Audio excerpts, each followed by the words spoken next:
तो आइए बच्चों, आज हम लोग संख्याओं के प्रकार पढ़ेंगे। ठीक है, संख्याएं कितने प्रकार की होती हैं। ठीक है, तो आप लोग सब लोग गिनती जानते हो।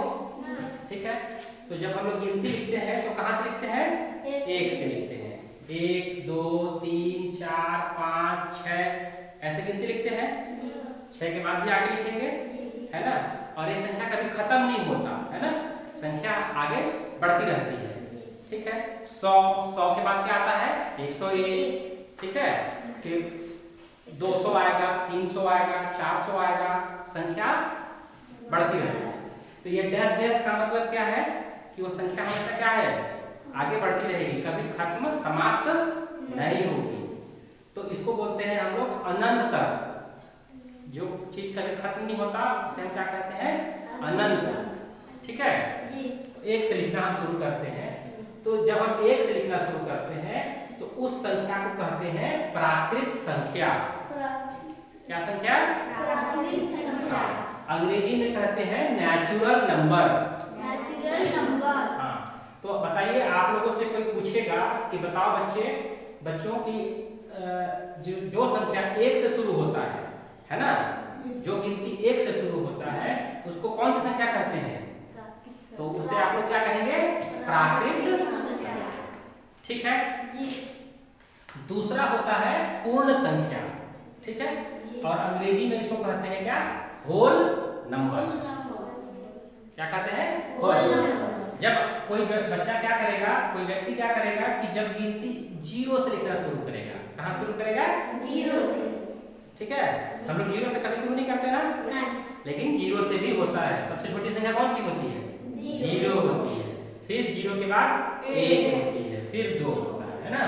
तो जब हम किसी संख्या को 0 से लिखना शुरू करेंगे, ठीक है, वही गिनती है, पर शुरुआत किससे हो रही है? 0 से हो रही है, 0 से हो रही है ना। तो उस संख्या को क्या कहेंगे हम लोग? पूर्ण संख्या।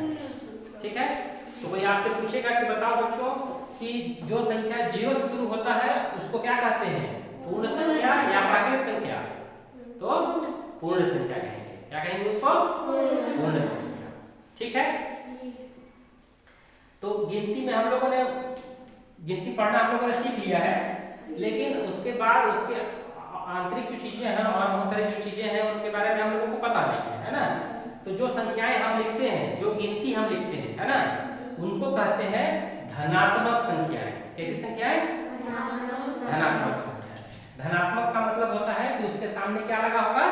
धन लगा होगा। जैसे धन 1, धन 2, धन 3, धन 4, धन 5। आगे क्या होगा?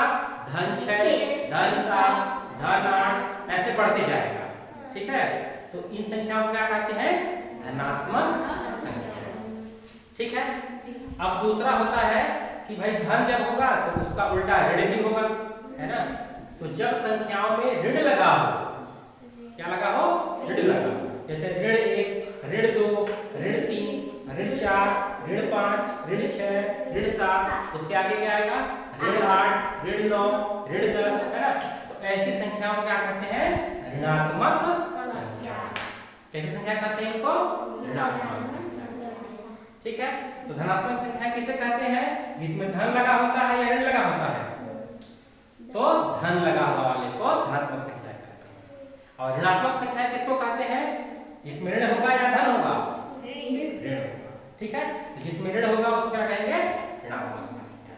ठीक है, फिर अगला आता है कि जब हमारे पास कुछ ऐसी संख्याएं हैं जिसमें ऋण वाली भी संख्या है, 0 भी है, 0 भी है और धन वाली भी संख्या है ना। तो जब इन सबको एक साथ लिखते हैं, ऋण वाला भी, 0 भी और धन, या ऐसे कह सकते हैं कि धनात्मक संख्याएं और ऋणात्मक संख्याएं दोनों एक साथ, है ना। तो उसको क्या कहते हैं? उसको कहते हैं पूर्णांक। क्या कहते हैं उसको? ठीक है, जब धन वाली भी संख्या रहेगा और ऋण वाली भी संख्या रहेगा, धन वाली भी और ऋण वाली, तो उसको क्या कहेंगे हम लोग? पूर्णांक। ठीक है, यहाँ पर एक चीज आप लोग ध्यान रखना कि धनात्मक संख्याओं में धन जैसे लिखा है तो उसको धनात्मक संख्या कहते हैं, है ना। अब मान लो धन नहीं लिखा हुआ है तो भी उसको हम धनात्मक संख्या ही कहेंगे। समझ में आया? ठीक है। अगर 1 लिखा है, 2 लिखा है, 3 लिखा है, 4 लिखा है, 5 6 लिखा है ना, तो ये भी क्या है? धनात्मक। ठीक है। और अगर धन लिखा है तो धनात्मक संख्या तो है ही, और अगर धन ना भी लगा है, नहीं भी लगा हुआ है, नहीं है ना, नहीं लगा हुआ है, तब भी वो क्या होगा? धनात्मक संख्या ही होगा। ठीक है। तो यहाँ हम लोगों ने 5 प्रकार की संख्याएं देखे हम लोगों ने। ठीक है ना। सबसे पहले किसको देखा हम लोगों ने? प्राकृत संख्या। तो जब संख्या या गिनती जब हम 1 से शुरू करते हैं तो उसे क्या कहते हैं? प्राकृत संख्या या नेचुरल नंबर। ठीक है। दूसरा होता है जब किसी गिनती का शुरुआत हम 0 से करते हैं, ठीक है, तब उसको क्या कहते हैं?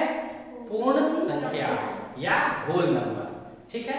तीसरा, जब किसी संख्या में क्या होता है? धन का चिन्ह लगा होता है या धन का चिन्ह ना भी लगा हो, तब भी हम उसको क्या कहेंगे? धनात्मक संख्या। ठीक है। और जब संख्याओं में क्या लगा हो? ऋण का चिन्ह लगा हो, तब हम उसे क्या कहेंगे? ऋणात्मक संख्या। ठीक है। और पांचवा होता है पूर्णांक। जब धन और ऋण दोनों संख्याएं एक साथ लिखते हैं, ठीक है, तब उनको क्या कहते हैं? या अगर आपसे कोई कहे कि बताओ बच्चों कि जिसमें धन भी हो, ऋण भी हो और शून्य भी हो, तो उसे क्या कहेंगे? उसको कहेंगे पूर्णांक। ठीक है। तो आज के वीडियो में हम लोग आज इतना ही तक देखेंगे। ठीक है। उसके बाद अगले वीडियो में हम लोग क्या देखेंगे?